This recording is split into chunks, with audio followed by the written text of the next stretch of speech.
Hello, and today I'm going to show you my motorized Lego Airship.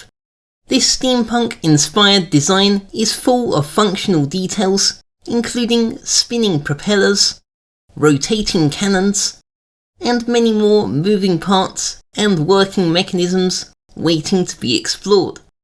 It's also on Lego Ideas, so if you want to see this made into a real Lego set, then head on over to the link in the description to add your support. There's a lot to see, so let's get started and take a closer look at my motorized Lego Airship. We'll begin with an overview of the entire design so you can better understand how everything is connected together. I've gone for a very fantastical design, and I wanted to take full advantage of this by creating a model that spans out across multiple levels in all directions, which gives it a really unique silhouette and fits perfectly with the steampunk style theme of the build. From the front you can see it's got a really streamlined shape, and this continues around the side with lots of archways and gaps, which help maintain its narrow profile and make the model seem much more lightweight and ethereal than it actually is. I always try to include some kind of functionality in my builds, so the first thing I thought of for this was including some moving propellers. These would be used to provide propulsion to lift the airship into the air and control its vertical movement to go higher up or lower down. There are 4 of these propellers in total, each attached to struts that extend out from the main body of the airship. I've used a golden Lego wagon wheel piece to act as a propeller guard, and to stop this from spinning around, I've secured it in place with a couple of clip bars that clamp on to the edge of the wagon wheel. The smaller propeller at the back features a similar construction, which makes use of a simple bevel gear setup to link it up to the main mechanism, which is connected with a universal joint piece under the wings. An airship of this size is going to need some defences, which is why I installed 2 rotating turrets on either side of the hull. This side features a Tesla cannon, which fires out a continuous arc of electricity, represented by this cool dual-moulded transparent piece. The cannon itself is constructed using a Technic linear actuator housing and a navigational sextant piece for the scope. The other side is equipped with a harpoon gun for hooking onto floating islands and attaching to other airships. This also makes use of some cool parts usages, such as a printed magnifying glass piece for the viewfinder and a Lego fishing rod string wrapped around the barrel, representing the rope that is attached to the end of the harpoon. Both cannons use a simple crankshaft mechanism to move them backwards and forwards, and I think this creates a really convincing effect, as if they're being aimed by the crew on board. From here we can start to see a bit of the interior details through the windows, and we can get an even better view if we take a look at this from above. This leads into the engine room, which doubles as a laboratory for conducting experiments during the airship's expeditions. There's a small chemistry set on the left, and a glass container holding a sample for analysis on the right. I think this room has a really cool aesthetic with all of the pipes and spinning gears in the background. It looks like it's really buried deep within the bowels of the airship, especially with all of the mesh-grated walkways, providing views of the clouds below. Finally, to add a finishing touch to this section, I decided to add one more bit of movement in the form of some pistons that pump in and out underneath the back of the wings. These are similar to train pistons, with a crankshaft design that extends and retracts as the gears spin around. This fits the old-timey aesthetic perfectly, and this extra bit of movement really helps tie the whole area together. Over on the opposite side, we reach the electric generator room, which is safely isolated in its own section of the airship. I've used a bunch of dark orange pieces to create the appearance of a metallic copper shell, and added some Tesla coil style designs on top to match the retro theme.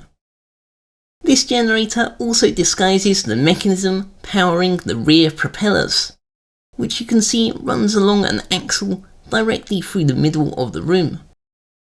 Now let's move on up and take a look at the next level of the airship. This begins at the very front of the airship, where a large panoramic window sits below an ornate golden figurehead that decorates the tip of the balcony underneath a set of gigantic helium balloons. The figurehead is made out of an owl piece and a vintage lamppost, and I've also included a little telescope so the minifigures can observe the skies ahead. The top level can be accessed from these balconies that wrap around the middle of the ship, and I think it's a really neat design how these flexible tube pieces form the curved railings. This leads to a cabin in the centre which houses the crew sleeping quarters. It's quite compact inside, but you can see there's just enough space for a couple of bunk beds and a gas-powered table lamp. Heading back outside, we arrive at the helm of the airship, where the captain is busy piloting his vessel. From up here, the captain has a great view of the surrounding skies, and to aid his navigation, his control deck is equipped with all kinds of dials and gauges, including a working Lego compass. We're almost at the top now, and the way to access the roof is through the balcony on the other side of the crew living quarters. If we move this engineer out of the way, you can see there's a ladder which leads up to the roof through a metal frame, and this allows us to reach the largest balloon in the centre of the airship. By now you might have already figured it out, but this is where I'm hiding all of the motorized elements that power the airship's mechanisms. So how does it work? A powered up battery box on the left provides power to a medium motor on this side, and this goes down into a gearbox that reduces the speed and splits the drive shaft off into two directions. One for the propeller at the back of the balloon, and the other to connect up to a bevel gearbox in the middle. This sends the power down through an axle that goes through the middle of the sleeping quarters, before connecting up to another gearbox hidden underneath the balcony. One side powers the mechanisms on the first half of the airship through another vertical axle in between the cannons, while another side goes off through a horizontal drive shaft until it reaches another small gearbox, which brings it up to the right height to go through the generator and power the propellers at the back. So there's quite a lot going on here, but I think it's interesting to see how it all connects up together. Finally, let's take a look at the last part of the airship with the walkways at the bottom. These metal spires act as supports to hold the airship up in the air, and even though they're so thin, the airship is surprisingly stable. I've disguised the bases as puffs of clouds to help reinforce the idea that it's flying in the sky, and I've also added a little walkway to the front that can be used for docking and maintenance. The second support pillar includes a miniature one-man airship that can be used for scouting ahead and exploring small areas. This miniature airship fits perfectly in this space, and this cute design takes inspiration from its bigger brother, including things like metallic gold accents, a baby helium balloon, and even similar style propellers with golden propeller guards to protect them. With the pilot removed, you can see it's a very bare bones design, but this keeps it nice and lightweight and makes it easy to dock with the main airship. I hope you enjoyed my motorized airship, and if you want to see this made into a real set, then please make sure to support it on LEGO Ideas. The link to the LEGO Ideas project is in the description below, and I'd really appreciate your support. Please give the video a like, Subscribe for even more awesome LEGO creations, and let me know what your favourite part was in the comments. Thanks for watching.